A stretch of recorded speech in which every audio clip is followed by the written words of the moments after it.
So the important thing to understand about psychics and getting visions and even understanding cards is sometimes the pieces have to piece together as truths come out so you can understand what you saw and kind of piece the story together. This is why in tarot sessions and private sessions that I have with people, I ask a lot of questions. Who's in your life presently? What do you do for a living? Where are you calling from? There are things that I want to know so I can understand what I'm being shown if I get visions or what the cards are trying to tell me.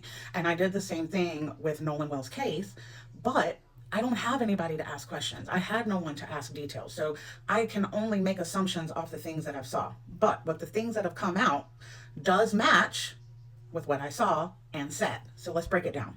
Now, I said this about the visions. I said this about the visions. Let me play this video. Oh, not that I need to be the one to tell you this, but this is definitely schmurder. This is definitely an unaliving that we're dealing with. And it was perpetrated by more than one person. I'm seeing a group of people. I'm seeing a group of people that are heavily intoxicated, and also were out voting that day as well. Now, this could mean that it was the friends that he was with, or this could mean that it was someone entirely different. Now, based on the very short visions that I was given, I have Nolan flirting and talking to some girls, and in particular, maybe one girl. And the girls are all tanned, beautiful, but of Mount Caucasus descent. His charming self. What I have next is this crossroads moment. This crossroads moment that he hit with this drunk group of guys who don't see people around them, but I see them kicking him, attacking him. He's already down. Three, four. To me, they look like adult men. To me, they look like grown men with beards and mustaches and stuff. Holding him under the water. And this is the video, well, not the video. This is the picture that just recently came out from that day. And now they're saying Nolan did make it home from the island at first. They said Nolan went to a pool party. So let's break it down in the visions and let's look at this picture. Because what did I say? It didn't look like one of his friends. It didn't look like his friends that were in the pictures that I had seen when they were searching for him. They had on different swimsuits and they had a mustache and beard. Not necessarily a full-grown beard, but keep in mind that the reading said that the boys that attacked Nolan in the tarot cards also were out boating that day and were on a boat. One of them did not look like a teenager.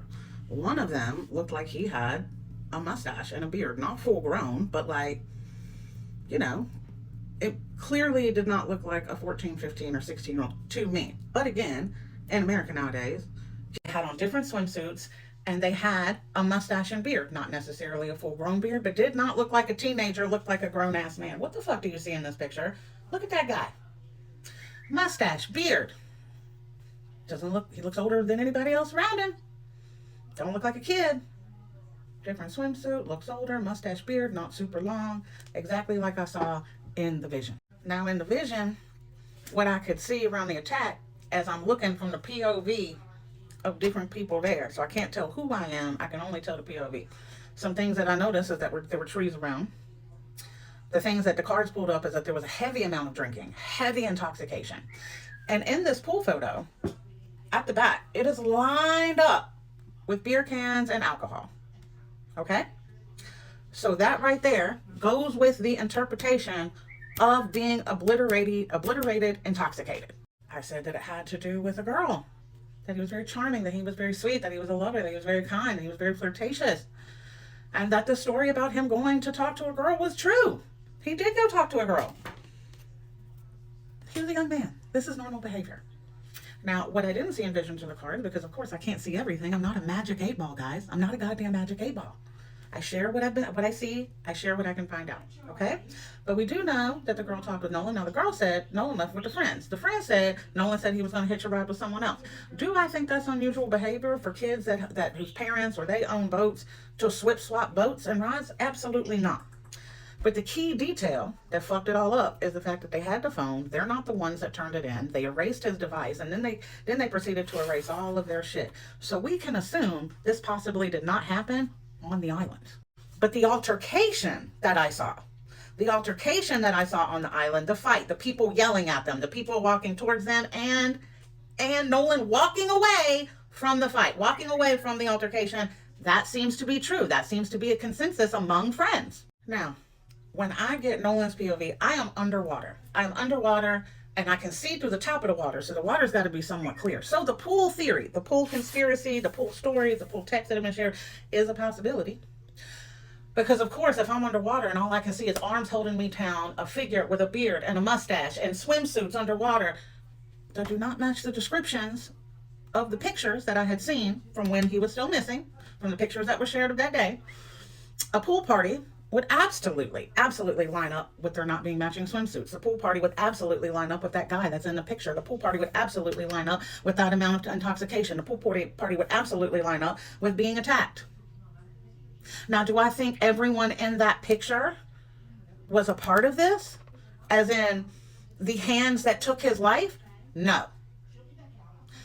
Do I think that there are people that are his friends that are being forced to cover it up, being threatened, are terrified right now, were witnesses to it? Yes. Do I also think the reason that these other kids are covering it up is because they don't want to ruin their futures and things got out of hand with drinking? And of course, being at someone's house where the parents would have been in trouble for providing that much alcohol, or if their house had been searched and things that were found, or all of these things came out. There's a lot of people who would get in trouble and a lot of futures that would be ruined. So I think when the card said panic, they were panicking. I also think that's correct. And when I said there was a lot of naivety in his cards, it was just a lot of being naive, is because, like I said, he never believed these people would put him in harm. He never believed that he would walk any way into death by hanging out with these people or being a part of this clique. There was never a circumstance in his head where he's like, I shouldn't go hang out with these people.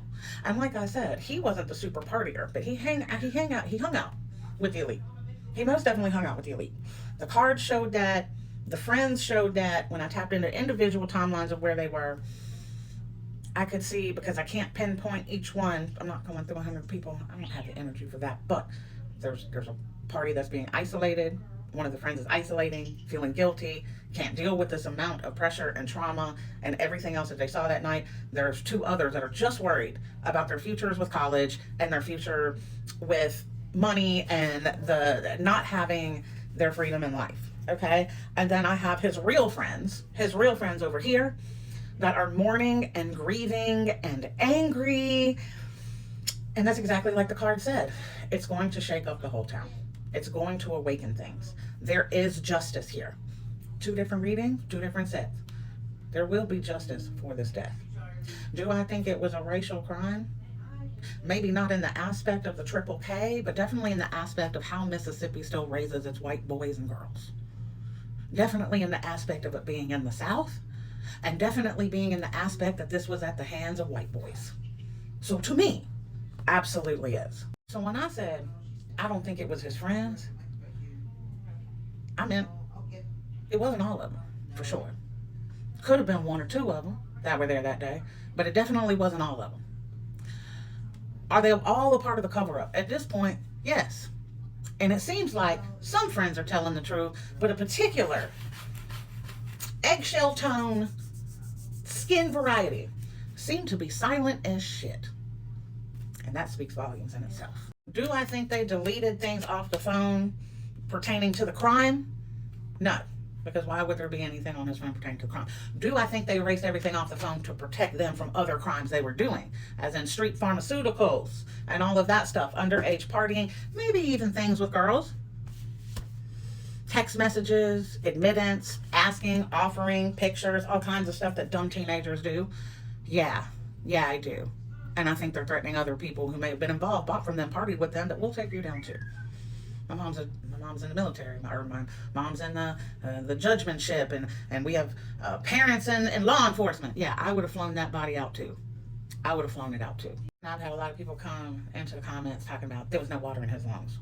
First of all, autopsy results haven't been released, so y'all don't know shit.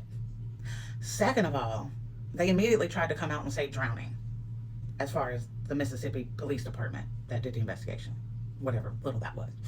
Second of all, don't nobody in America know shit. Only people either at that pool party or on that island that day actually know a fucking thing. Okay? There's a lot of assumptions. There's a lot of theories. There's a lot of psychics out here going, I tapped into him. Let me go and stop you right there. First of all, let me go ahead and put this out there. Nolan ain't talking to no white people. His gods, his ancestors, and the protection on him as a soul is not going to allow it. So if you see a medium on here or a psychic saying, I talked to Nolan, they're full of fucking shit. Take it from someone who can connect, who understands boundaries, and understands that not all souls are accessible. The second a medium tells you they can contact any soul in the world that's ever lived, they can still contact Marilyn Monroe. They are full of fucking shit. They may can contact the timeline that they lived. They may can see it like a movie or what happened. But if that soul is being reincarnated, if that soul does not want to be contacted, that shit is not going to fucking happen. They are grifters and they are scammers. Thank you for coming to this TED Talk. Now, do I believe black mediums and people like that can tap in? Absolutely. I believe that. I believe that he would give his people the answer. Absolutely. And again, I never talked to Nolan. I never had a conversation with spirit. What I saw was timeline. What I got was visions of truth through other POV, which may have been white people. And I figured out the rest in the cards. Do I stand by my original findings and readings? Absolutely. Absolutely. But it takes time to play out, to figure out where the cards fit, where the visions go. Because, like I said, it jumped. I wasn't watching a continuous stream like a Netflix series. There's no pause button and zoom in to see what I can find. It is a 5-second, 10-second blip. I try to get everything I can, remember it, try to repeat it to myself, write that shit the fuck down. Then it'll skip. Now, when it skips, it could be an hour later, it could be 2 hours later, it could be 5 hours later. So therefore, I have to piece it together just like a detective. I got to piece it together just like a case. Because the universe doesn't go, hey, Tammy, there's 2 hours in between here. There's 3 hours in between here. This one only lasted 15 minutes. Here's the names of all the players. Here's the opening credits. Here's the production team. Here's who did the goddamn lighting. Guys, even being psychic, you have to be realistic. And maybe that's what makes me different, is because I'm actually honest about this shit and I'm not out here fucking grifting. Nor is any of my TikToks monetized, because I share this shit freely. I don't get paid on views. I don't get paid on likes. I don't get paid on nothing on TikTok. You want to go over to Patreon for some more expressive truths? Absolutely go on over there and support me. You want to go get something out of my Etsy shop? 2 thumbs up. But the shit I share on TikTok is because I've been asked to, I've been called to, or it's something that you guys need to know. Like when I warned you of the food and water contamination that was coming. When I warned you of supplies, like goods, like gas, food, water, all of that. The supply gonna be limited. When I've warned you about every step this administration has made, including robbing us. I've done it for free. I've shared it for free. And I've done the same thing with Nolan. So do I think that all of his friends are the ones that committed it? No. Do I think they're all in on the cover-up? Yes. And do I think that guy in this picture is possibly who I saw in the vision? Well, he matches the fucking description bullet point by bullet point, and it's so fucking similar, it made the hair stand up on my arms, and I ain't even fucking got none. So take it for what you will.